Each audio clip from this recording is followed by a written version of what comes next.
Welcome to Kenton Teaches. Enjoy the video. You begin by verifying prerequisites. Your vehicle supports Remote Connect and your Toyota account is active. Open the Toyota app, sign in, and add the VIN now so the system recognizes the car. Once done, grant location and notification permissions. Make sure Bluetooth and mobile data are on to exchange tokens.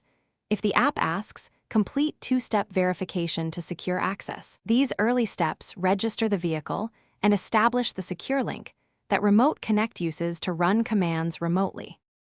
You now initiate specific commands from the Remote Connect menu.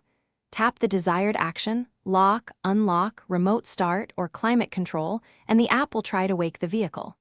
If the car is asleep, wait for the connection status to show connected. This can take up to 30 seconds. Confirm the app displays command acknowledgement because that indicates the command reached the vehicle. If you need recurring behavior, set a scheduled command. Otherwise, send immediate commands and monitor vehicle battery and power restraints. You finish by verifying the action completed. Check the app status or confirm at the vehicle. Once confirmed, close the app to preserve battery and leave Remote Connect ready for later.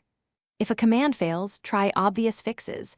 Ensure phone network, toggle permissions, restart the app, and wait 30 seconds before retrying, because transient connectivity often causes failures.